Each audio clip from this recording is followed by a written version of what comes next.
والد کا کیا نام ہے؟ نادر پرویز. میرے والد کا نام پرویز احمد ہے. حضور میرا سوال ہے حضور حج کے کیا کیا فائدے ہیں اور حج کرنا فرض کیوں ہے؟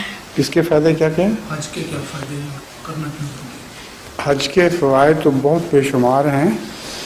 یہ حضرت ابراہیم کی سنت ہے جو آگے چلی ہے رسول اللہ علیہ وسلم کے زمانے میں، یہ بڑی شان کے ساتھ زندہ ہوئی ہے دوبارہ.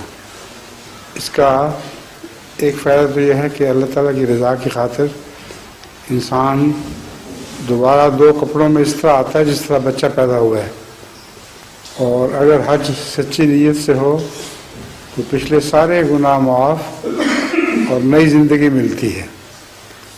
تو بچوں کو بڑے سلے کپڑوں میں لپیٹتے ہیں نا شروع میں، اس کو کوئی کوٹ پتلون تو نہیں پہناتے بچے کو، اس طرح وہاں بھی بے سلے 2 کپڑوں میں انسان گویا پیدائش، ایک روحانی پیدائش کا منظر پیش کرتا ہے.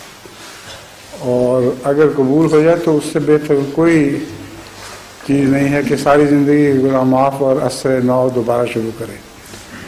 دوسرے وہ جگہیں دیکھنے کا موقع ملتا ہے رسول اللہ صلی اللہ علیہ وسلم کی، حضرت ابراہیم کی جگہیں، مقام ابراہیم وغیرہ، اور حضور کی قبر پہ دعا کی توفیق ملتی ہے. وہاں غار ثور اور غار حرا دیکھنے کا موقع ملتا ہے. تو حج کے فوائد تو بہت زیادہ ہیں. پھر عرفات کے میدان میں جو دعائیں کی جاتی ہیں بڑے گریے کے ساتھ، وہ بھی بڑی عظیم الشان دعائیں ہیں. اور وہ ماحول ایسا ہے کہ انسان کے دل سے جو بھی دعائیں اٹھتی ہیں وہ قبول ہو جاتی ہیں. سمجھے؟ تم نے کیا ہوا حج؟ نہیں. ارادہ ہے؟ ہاں جی. ٹھیک ہے.